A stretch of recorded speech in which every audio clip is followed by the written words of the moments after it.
la viralidad. A veces, tal vez por obra de la casualidad, un juego se apodera de manera inesperada del internet y de la tabla de ventas. Este es el caso de Megabonk, título indie del género Bullet Haven desarrollado por Bedinath, que vendió más de 1 millón de copias en solo 2 semanas, y para estos momentos se estima que tiene más de 2 millones de propietarios en Steam. Megabonk es un super hit en Twitch con 10.000 espectadores en cualquier momento y un tope de 129.000 espectadores concurrentes en la plataforma en lo que va de su lanzamiento. El número de jugadores simultáneos es de 75.000 con un tope de 117.000. Estos números lo confirman como un super mega hit. Ha llegado a tener más jugadores que Marvel Rivals, Call of Duty Black Ops y Borderlands 4. Los elogios de reseñistas, youtubers y hasta desarrolladores no se han hecho esperar. El diseñador de Palworld y el director de distribución de Baldur's Gate ya confesaron su adicción a Megabonk y lo han llamado el perfecto juego brainrot, pero en el buen sentido.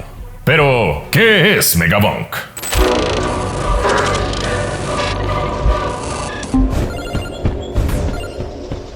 Megabonk es un juego de acción tridimensional que pertenece a un género bastante curioso llamado Bullet Heaven o Cielo de Balas. El nombre del género es peculiar y se vende como lo opuesto a los famosos Bullet Hells, los shoot 'em up en los que tu pequeña nave o personaje deben sobrevivir hordas de balas y enemigos navegando de manera casi microscópica por una escena. Al contrario, el género Bullet Heaven te pone como un protagonista atacado por hordas de enemigos, pero eres el punto focal de la escena y lanzas toneladas de balas a los enemigos con los que obtienes experiencia y poderes. El primer juego Bullet Heaven es un indie coreano para celulares llamado Magic Survival, desarrollado por la compañía Leme en 2019. En él, un mago enfrenta hordas de seres de la oscuridad. Magic Survival inspiró a su vez a Vampire Survivors, que salió al año siguiente para Steam y fue distribuido por Luca Galante. Como Vampire Survivors fue un título occidental, muchos se confundieron creyendo que el género había sido inventado por ellos, pero lo que hizo fue introducir las mecánicas del Bullet Heaven en Occidente.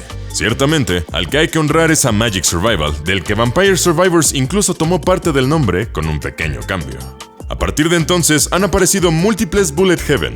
Por ejemplo, Soulstone Survivors, Bone Racer Minions, Brotato, Army of Ruin, Halls of Torment y Holocure, Save the Fans. Por eso se habla del ascenso del género y la demostración más clara es el reciente éxito de Megabonk. Pero, ¿por qué Megabonk ha sido tan especial?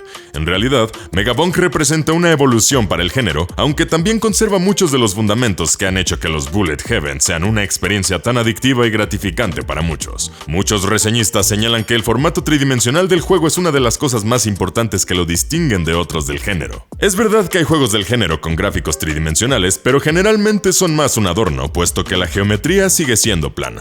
En cambio, Megabonk se inspira en los gráficos de títulos de PlayStation 1 o PSX llamados Low Poly o de pocos polígonos. Piensa en Crash Bandicoot o Silent Hill. Se trata de un formato en el que la geometría de los personajes es relativamente sencilla para ser tridimensional, pero los hace lucir estéticamente aceptables gracias a su trabajo de texturizado. Se trata pues de un formato gráfico ideal para juegos tridimensionales de baja complejidad que hace que luzcan bien.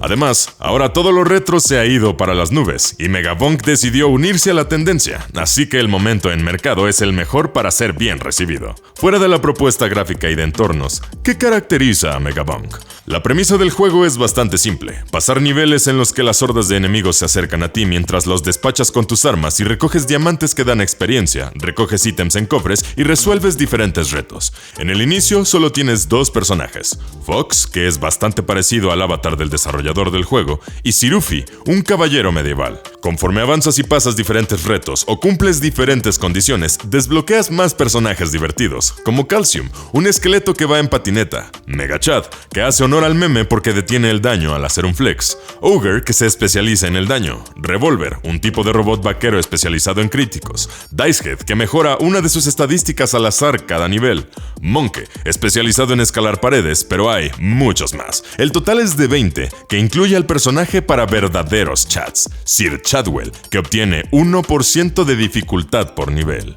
Como cada personaje se basa en maximizar una característica, el resultado son estilos de juego muy diferentes. Lo curioso es que, al menos la impresión inicial, es que no existen personajes que sean un completo desperdicio, aunque claro, siempre habrá el meta o roto. De hecho, este sistema es parte de la magia de Megabonk, porque, según todos los reseñistas, se trata de un juego que prácticamente alcanza un balance en el que todos los personajes son viables y divertidos. También hay una gran lista de coleccionables que suman una enorme variedad a la experiencia. En primer lugar, existen alrededor de 30 armas diferentes, desde espadas hasta bastones mágicos, piedras, huesos, revólveres, cohetes, minas, pasando por bananas o un agujero negro. Hay más de 70 ítems que ofrecen mejoras personalizadas y están divididos por tiers o niveles, desde los comunes como un queso mohoso hasta los legendarios como los gogles de gamer, que incrementan tu daño entre más dañado estés. Además de los ítems iniciales y los que puedes obtener en los cofres, están los que se consiguen al pasar retos legendarios. Pero eso no es todo, porque se suman los llamados tomos de magia que incrementan los stats y ofrecen habilidades muy poderosas. También hay una cantidad inicial de tomos, así como otros que se obtienen al pasar retos. Este ecosistema de mejoras y personalización da a Megabonk su enorme atractivo y rejugabilidad, ya que de verdad se siente una progresión significativa y personalizada. Y además,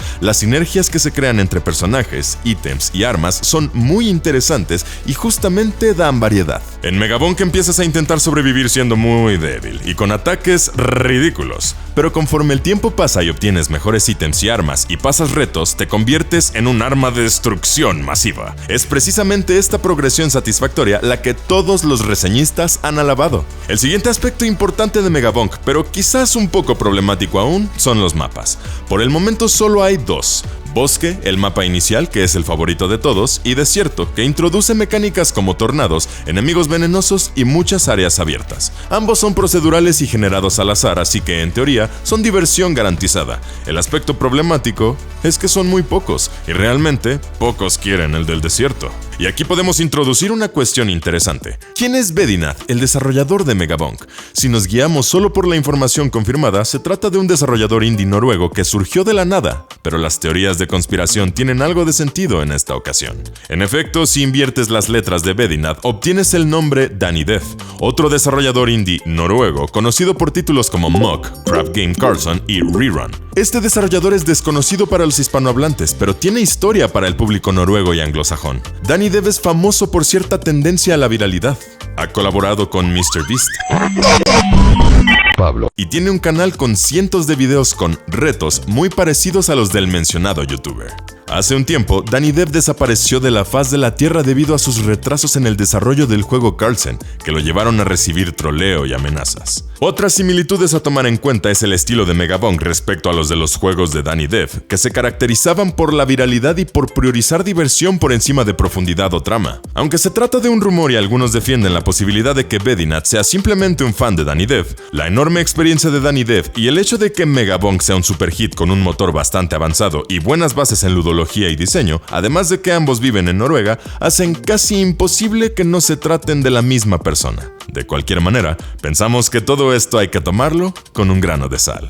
En fin, ¿qué nos enseña la viralidad de Megabonk? Para nosotros, lo más importante es que demuestra que las tendencias exitosas de diseño se han consolidado en los últimos años y delatan la mentalidad de una nueva generación de gamers y diseñadores. En resumen, Megabonk es un juego típico de la generación Z. Para Megabonk, la viralidad no es un resultado, sino un valor dentro de la producción. Es fácil de entender, ligero, divertido, poco serio, altamente estimulante y con buena progresión. También representa el espíritu indie. Cuesta $10. Corre en una tostadora. Puede jugarse sin internet. No tiene DLC ni microtransacciones y, por supuesto, no tiene la intervención de agentes corporativos que lo arruinen. Más aún, Bedinath creó un canal de YouTube en el que documentó de manera transparente todo el desarrollo del juego y así creó una comunidad informada. Asimismo, las actualizaciones, solución de bugs y castigo a tramposos han sido muy rápidos. Claro que también hay algunos riesgos. ¿Podrá Megabonk capitalizar su enorme ímpetu o su desarrollador entrará en un burnout? Estamos en la incertidumbre de si Bedinath seguirá creciendo en su viaje como desarrollador, pero Megabonk es uno de los mejores ejemplos de que para alcanzar el éxito no necesitas millones de dólares, licencias caras ni engaños. Solo requieres enfatizar el mayor valor de un videojuego: